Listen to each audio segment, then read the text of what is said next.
Who are the Denver Nuggets X factors in 2022-23? And for that matter, who are the X factors around the NBA? All that and more on Locked On Nuggets.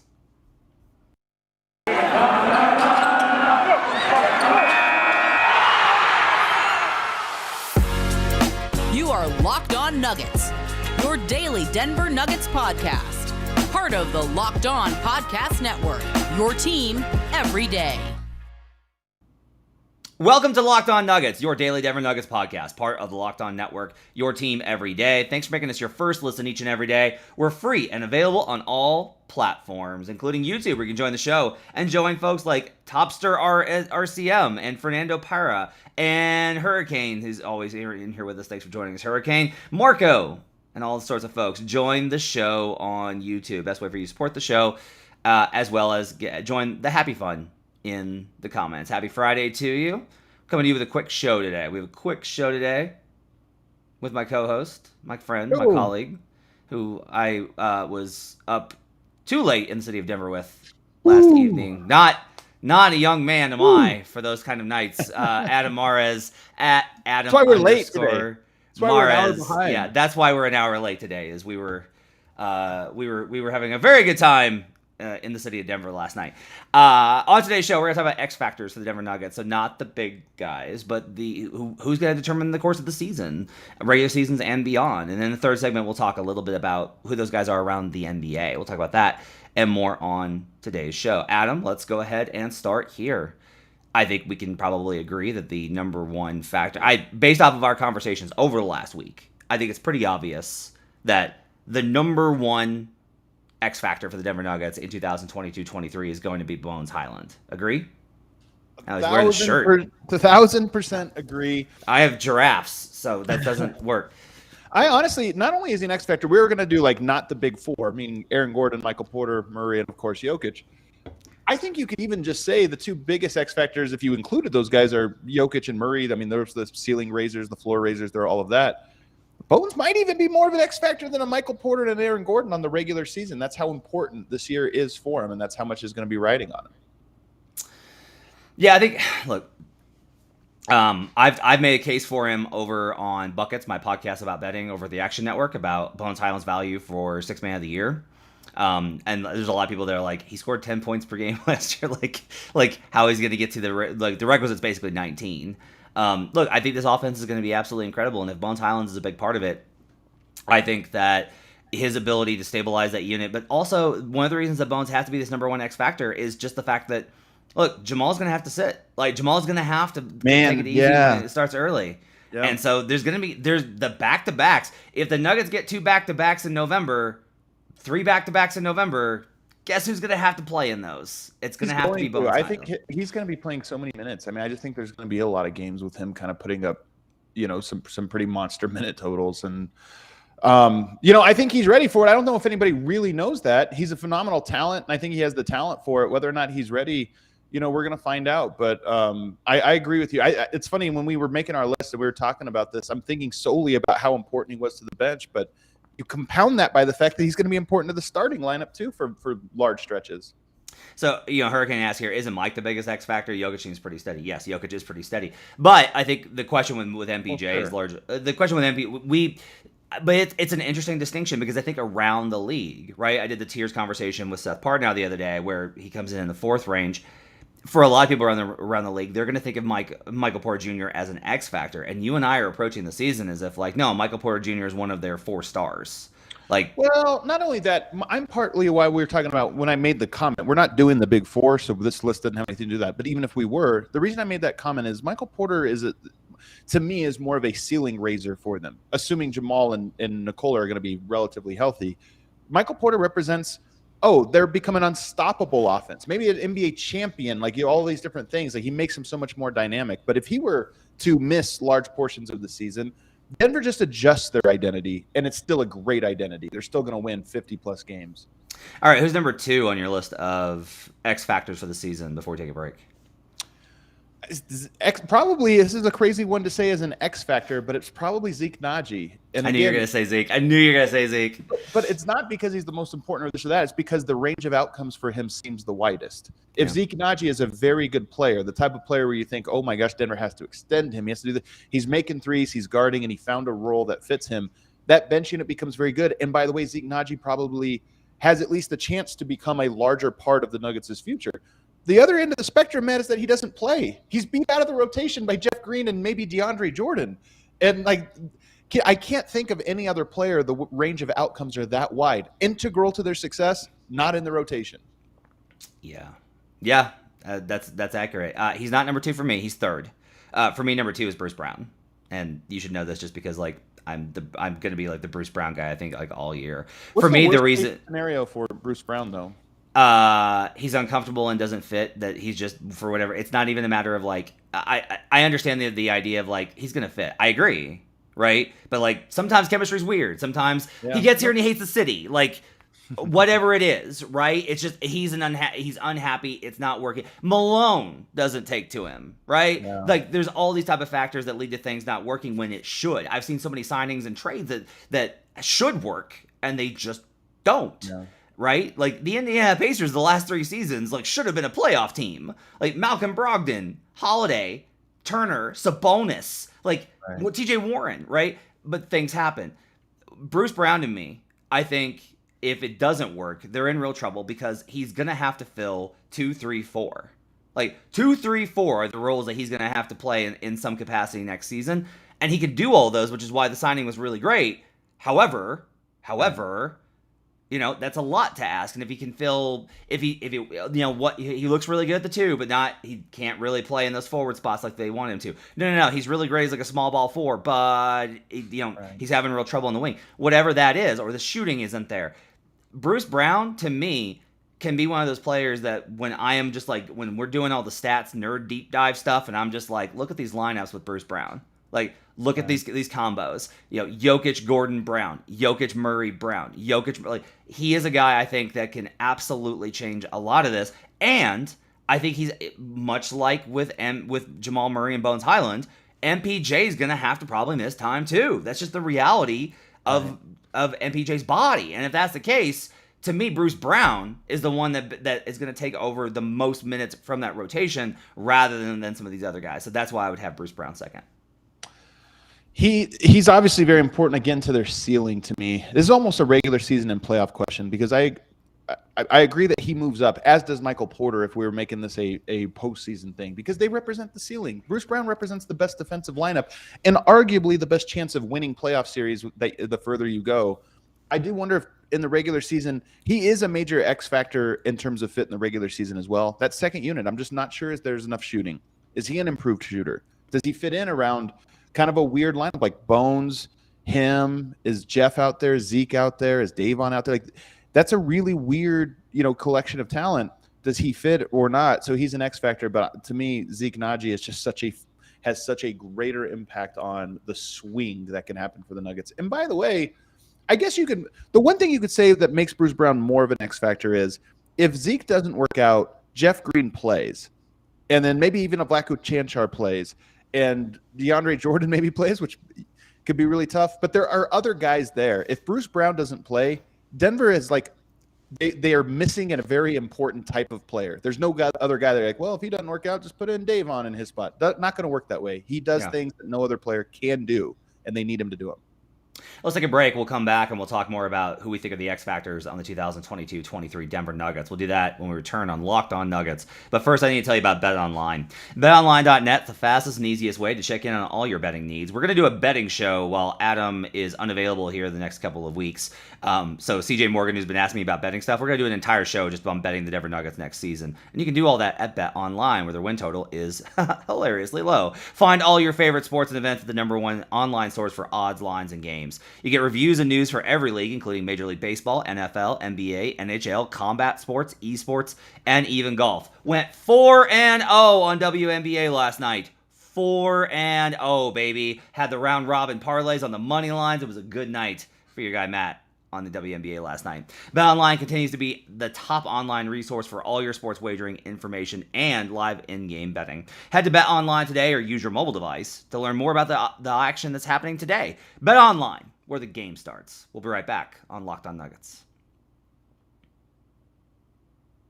Back here on Locked On Nuggets, thanks for joining us and making us part of your day, and joining us in the YouTube channel, where you can join folks like Fernando and Marco and Svetoslav.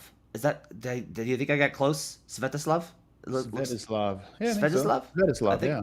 Looks like I got close. And David, who's always in here. David, thanks for hanging out with us. Lenny as well. So we're talking about the Denver Nuggets 2022-23 X Factors. I have Zeke Nnaji third. And just return to Zeke real quick. I think for me, a lot of it's just like if he's good, is he the bigger X factor maybe than Bruce Brown? Maybe that's entirely possible given his shooting, right? There's a lot on Zeke's plate this season, but I also think, look at it this way, the team is asking a lot of Zeke Nnaji, and I think that the team is also making preparations in case Zeke is unable to fill that capacity. He's still going to be very important, though. Look, if Zeke comes in and he's two things, hit threes and rebound. That's really it. Okay, the perimeter defense is awesome. That's great when you're facing... Oh, no, that's his more important skill to me.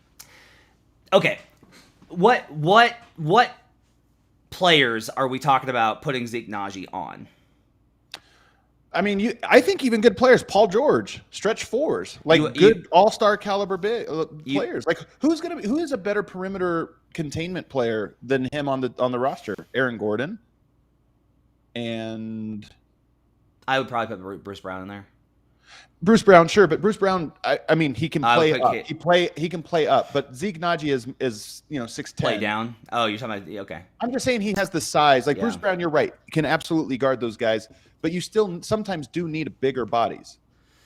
Yeah, I'll do some film on Zeke on defensively and see if I can get to where you're at. I'm not there in terms of I think he can play Paul George. I'm like, I don't know about that. For me, the rebounding, the reason that's so key is the defense, I think, will be good, right? I think it just will be good. I think the rebounding is crucial because these lineups still can't survive if he's playing 4/5 and they're not getting rebounds. He's going to have to rebound at a decent level. He doesn't have to rebound. Let me correct that. He doesn't have to rebound. The team's defensive rebound rate's got to be solid with him on the floor. Probably both of those things are together. I know what you're saying. He could be the box out guy or this or that, but they're probably going to require him also just rebounding, not just helping the team rebound. I think the shot, look, 2 years in a row he's done it. His shot looks great. I think the shot, it's a safe bet to say he's going to shoot well. I think his perimeter defense is a safe bet to be good with a pretty decent chance of it becoming great. So, I think those two things are going to be consistent. I'm with you, though. The rebounds, to me, are the one that's the key for him. There's a really wide range of outcomes there. And, by the way, there's a wide range of outcomes for the second unit. We might see Jeff Green playing center. He's not a rebounder. You might have a little bit of smaller players. You might have a rookie playing some minutes in Christian Brown. So the rebounding is going to be absolutely crucial. And he needs to get, the numbers actually, I think, need to be pretty substantial. So Fernando asks, if Malone said Zeke fits as a 4, why would they still try and play him at the small ball 5, or will that be Jeff Green? Here's what I'll say on that. I've talked to 3 different people about Zeke's role next season, and they all have a different idea. It's if you ask about the small ball, and part of this is just going to get into what Malone feels comfortable with, which is I think why DeAndre Jordan exists on the roster. Is it's if none of these small ball options, if these small ball options look as bad as they did last season, and I will say there's some pushback on the idea that basically JaMychal was slotted in as the 5 and Jeff as the 4 in those Verdes lineup, and it should have been flipped with Jeff Green as the roller to the rim offensively. I think that's fair. I think Jeff Green can play 5. I do. I do too. I don't. You still need a good fit around him, and I don't know if Zeke is that good fit. Yeah, it might be though. I like if you ask me for sure. Yeah, if you ask me conceptually the idea of a Zeke for Jeff Green 5, I'm like, yeah, you can get away with that for 10-15 minutes a game. That's fine. That's doable. You can get away with that. Which is all we're really again, I think the starters are going to be so good, and you're going to have help with the starters with the bench unit, that you're really just talking about hey, we just need to get through a 5-minute stint here. We just need 4 minutes until X happens. Okay, who do you have for your third name on the list? This one's tough. Still no Bruce Brown. Still no Bruce Brown. Because him and KCP, I almost feel like they know what they're going to do. There is a risk that one of them doesn't fit or like it, or there's all those things. But that risk is less than all of the other risks. When you talk about Zeke, those things are true, and the talent part of this is true. I think Christian Brown is the next one. And I know that's a little wild because I'm not sure he's going to play. Again, a very wide swing. But Denver needs the size. He's 6'7".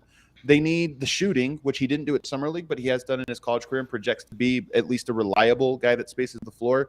And they, most important of all, they need the defense. You just need more guys. Like, I feel confident about the Nuggets rolling into a playoff series.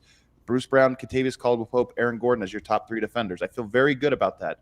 You probably need 4 and 5. You need a couple more guys. You need Zeke. You need a Christian Brown or a Davon Reed. And to me, I have Christian Brown just a little bit more his ideal best version of himself does things that I think Denver needs a little bit more than Davon Reed's ideal best version of himself. Okay, I'm going to go with Davon Reed for 4th. That's where I'm going to go. Because for me, one, like Davon's, again, if we look at KCP, you know what? He's having a hamstring issue. He's out for a little bit. Okay.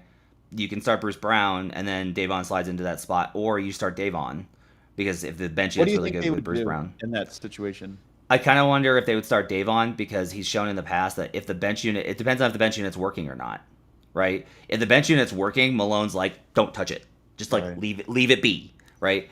I think that's pretty smart, honestly. So I think Davon probably starts in that capacity, right? If Aaron Gordon's out, Davon Reed, I think, is the second most likely behind Bruce Brown to kind of slide into that spot. So Davon showed a lot last year. You know, there's a reason you were really high. Really? Like, you were high on him. I like it, but again, Denver needs the defense there, and that, to me, he was so inconsistent. He had huge peaks stopping LeBron. Like, he had moments where you're like, this guy's a defender, and he had other moments where you're like, he's actually an offensive player, not a defender at all. So I just don't know. That's the thing, is they need the defense, in my opinion, more than anything else. And that's the thing I don't know about. So for him, he doesn't profile to me as a guy that doesn't have the mindset for it. Like, that's the first question, is like, do you have the mindset for it? Like, he has. I think he does have the mindset for it. I think he was in such a spot of trying to earn a role, right? That whenever you don't have a contract, guys are they're going to be pressing at all angles, trying to find where they can fit to try and get that job, you know, because these things are precarious. It's really stressful when you're not like in.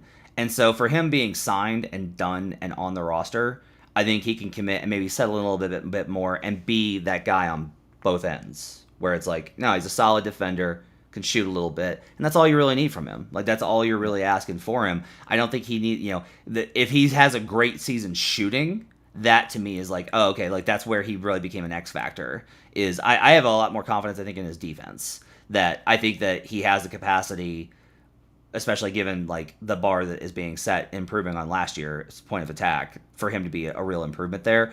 And like, so it's like the floor is the defense, and then I think the shooting gets him into a little bit higher level, and that's why I would consider him a higher X factor. Who would be your 4th?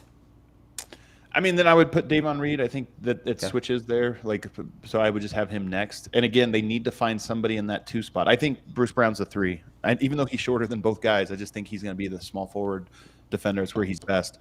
But yeah, Davon Reed then behind him. And you got to have one of those guys hit in a big way. And when I say big way, I mean for the role that they're given. They need to be another option for you defensively, and a guy that can guard in that second unit. So, you know who my 5th would be? DeAndre Jordan. It really. Oh, no question about it. Like, imagine we're all wrong. Imagine we're all wrong. We're not. But yeah, we're not. But imagine we get to Christmas and we're like, who's been okay? DeAndre Jordan. He's been okay for the Nuggets. Trade. Yeah, I mean, look. Cash in the miracle. Everyone thought that Andre Drummond was going to be terrible in Philly, and he was decent. He was pretty good. And so, look, I think Drummond's way better than DJ at this point, but DJ's at his peak was way better than Drummond. So, I don't know. Like, it's just a matter of, again, if you're asking about like an X factor, it's, oh, hey, DeAndre Jordan is only at Christmas like a minus 15 on the season. That would be amazing. That'd be great. That'd be absolutely incredible. And the Nuggets would have the best record in the league and have like 4 losses. Like it'd be insane. I love that your best case scenario here is that DeAndre Jordan's a minus 15 by Christmas. Yep. That's raw, like, not per game. Matt, can we dream that he's like, what if he's like a minus 15 if he gets all the way up? Yeah, because like I've said it, my prediction is that stay at 0. It's like a minus 15. Yeah, my prediction is that he's a minus 57 raw by Christmas and can't play anymore. That's my prediction, my official prediction on the season. I want to. Ish Smith as I was just about to say, I want everyone to be very proud of me for not including Ish Smith and not having him like second on this list. That took a lot from me. That was strong growth from me. Ish Smith is in the DeAndre Jordan space where they're probably going to play it. No, not as caliber players. What I'm saying is I don't think it's Denver's plan A. Like I don't think Denver says like, how are we going to do this? How are we going to get to 55 wins and win a title? And I don't think it's like with Ish Smith there. I think it's, he's there in case we need it. Like there's real scenarios he's going to be needed and called upon. But that's why he's lower. I genuinely think that it's going to be like we're going to be talking about the Ish Smith game when Bones has an ankle injury because it's Bones and he has ankle injuries, and it's like, man, Ish Smith scored 15 points, 6 assists. That was great. Like he was great tonight. You know what that's called? A third string point guard. That's what you want your third stringers to do, to be able to fill in and have a game or two or a week. I think trying to remember what it's like having like a normal bench is difficult after what we watched last year. Let's take a break. We'll come back and we'll go through real quickly about X factors around the NBA. We'll do that when we come back on Locked On Nuggets. Back here on Locked On Nuggets, thanks for joining us, making us part of your day and your first listen every day. We're free and available on all platforms. We've gone through the Nuggets and who we think their X factors are. With the chat, Svetoslav is saying Ish Smith better not play. Rude. Ish Smith is good. You're all gonna learn about Ish Smith. I swear to God. Let's talk about some of the great or the key X factors around the league. Like this was your idea, and you wanted to start specifically. Your first mention was with the guys in Golden State. Yeah, I mean, because the Warriors are the defending champions, and they lost a lot of their most important role players. Not their most important players, but their most important role players. And they have this pipeline of young talent that is, in my opinion, at an inflection point. If you ask me, is Jonathan Kuminga in 5 years an elite defensive player who's like a tough physical matchup because he's kind of like Aaron Gordon but bigger and more athletic?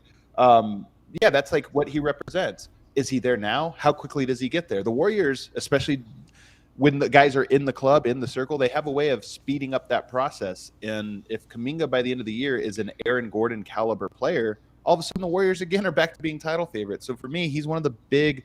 Moses Moody is here as well, and Wiseman is more so. Although I kind of buy it a lot less with Wiseman, I think he just takes bigs longer to get around to get where they need to go. But Kuminga to me could be a guy that is an X factor in that he makes up for all or many of the losses that they accrued in their front court this offseason.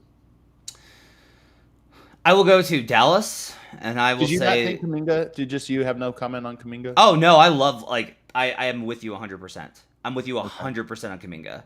And if he's bad, I think that they're hurt. Like if he's not good, then I think they're a little thin, and it's going to be exploited. If Kuminga's not good, then next year we're talking, and especially because they're a little bit different now. Like Kuminga's not going to shoot threes, right? So it's like the loss of Otto Porter here is significant. They have a 2-guard in Moody, and they have a 4 in Kuminga.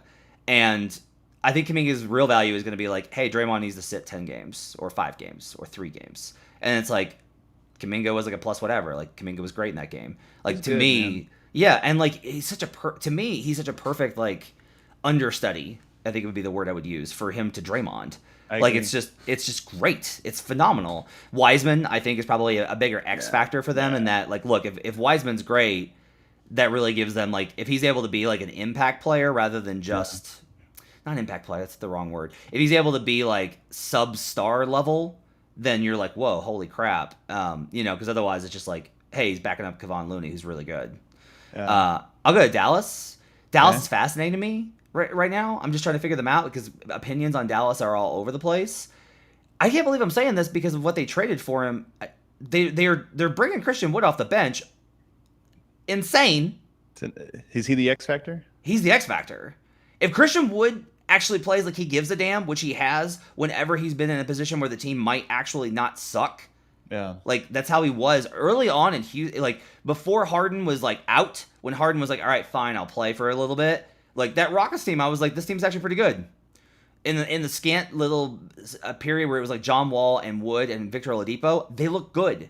Like, Christian Wood checks out when the team is terrible. And that's a mark on him. But they're not going to be terrible because they have Luka Doncic. Yeah. Like, I legitimately, and this is the comparison I made, Luka and Christian Wood, I think, can be a C, maybe B minus version of Nash Amare, where it's like Amare never had a guard stretch fours. Like, Amare, when Amare played, like, nobody was playing stretch five, right? So it's like nobody was playing five. There wasn't pace and space. So like that's a problem. But to me, Christian Wood, and I've done all this Rockets tape, and I know like who Christian Wood is, the good and the bad. But there's a real capacity there where it's like, man, the lineups with Luka and Wood with Reggie Bullock are just like murdering teams. Right. That to me is a huge X factor, I think, in the Western Conference. Especially when you talk about the Mavericks in the Luka era can collect wins in the regular season. They're always just a little bit better than anyone gives them credit for in the regular season. And this year in the playoffs, but in the regular season. So if they just have that two-man game, Nash and Amare won a lot of regular season games. I have a question here from somebody. Hurricane asks, is Rudy Cat an X factor? No, that's the factor. Is the factor. That's the factor. That's not the X factor. Like Christian Wood, Jonathan Kuminga. My next one I have for you is John Wall. Look, they could win without him, and maybe he doesn't matter. But he's a player that could end up making them even more deep, more dynamic, and more interesting. And by the way, anybody that tells you they know what John Wall's going to be is lying to you. He hasn't played in forever. Who knows what he is? Is he great? Is he an all-star? Is he not an NBA player anymore? I don't know. I feel like the Clippers are 80% comprised of X factors. Yeah, that's so true. Right? And that's the thing is like, some of them might miss, but most of them are going to hit. Right? Like Luke Kennard, Norman Powell, Robert Covington, John Wall, Reggie Jackson, Nick Batum, Marcus Morris. Like, just tons of these guys. Actually, on the Clippers, my X factor would be Marcus Morris. Can he play five again? Can they get away? Can those small ball five units? Because when they've done that in the playoffs, it doesn't work. Now, 2021, they got, like, Kawhi was hurt versus Phoenix, right? But, if they kept Hartenstein, I would feel a lot better about it. I have a Clippers title ticket. The only reason my biggest level of concern is honestly that they don't have a viable small ball five option. So that to me is like a really key distinction there. One more for you. One more. I think there's still a few interesting ones. We can go kind of rapid fire. Okay, Zaire Williams out of Memphis. That is one that I would absolutely give because they lost. A great one. They gave him starting minutes last year and it was painful. Like, I was like, why are you starting this kid? Like, you're trying to compete for for the top bit, and basically it was like, we're gonna start this guy and get him acclimated, and we're still gonna find ways to win. And it really worked really well. He survived in the playoffs decently enough. I'm low on Zaire. I don't love his game. But if he makes a leap and finds a role and it's like, oh, this is what he is. Oh, this is who he is. That's going to replace a lot of what they lost with both Kyle Anderson and DeAnthony Melton. Like, the Grizzlies are up against it. They got to get a lot of internal improvement because they didn't add anybody. And Jaren's out. So, like, they need guys like Zaire Williams to step in and, like, really play well for Memphis. Yeah. Yeah, I agree with you. He's probably the biggest X factor on that squad, and that's obviously a pretty important squad. So I think that's a good one. Who else do we have here? This is a weird one. This is a smaller X factor, but I think Gary Payton II is a big one. I mean, he made such an impact last year. He's going to a new environment. I have no idea if he's going to be good in Portland or not. I mean, we know he can guard, but he fit, and they were able to make up for what a bad offensive player he was in Golden State. Can you do that in the Bay, or can you do that in Portland? Portland has an interesting team that I'm not quite buying, but if he fits in Portland the way he fit in Golden State, where he has a very meaningful role, the role that they're paying him for, then I think it elevates what I expect out of them this year. Yeah, I agree. I agree on that side. I think the last one that I would mention before we get out of here is probably Phoenix and Cam Johnson, assuming that he's still there. Cam had kind of a down year last season. They need him to have a strong season. End, though, right? Like, he had a really good last 2 months or something. Yeah, he needs to, but he still like he needs to be way better than he was last season because like I think that they're facing a lot of pressure now after how last year's season ended, and they need some stability, and that bench unit for them kind of like secretly got a lot worse. There's one other X factor there that I don't know what the update is. I'm like Googling it right now, but Dario Saric. Yeah, he's gonna play. He might actually be the biggest X factor. Yeah, because he gives them that small ball 5 option. All right, that's gonna wrap it up for Locked On Nuggets for a Friday. Thanks for joining us, guys. Really appreciate it. You guys all joining the show and listening in and listening on the podcast. We'll be back on Monday with another episode. Make sure to follow Adam on Twitter at Adam_Mares. Big announcement coming up here. Big announcement coming up for Adam and his crew here in about an hour and 45 minutes. Go check that out. We'll talk to you guys 45 minutes. We'll talk to you guys later. Thanks for joining us.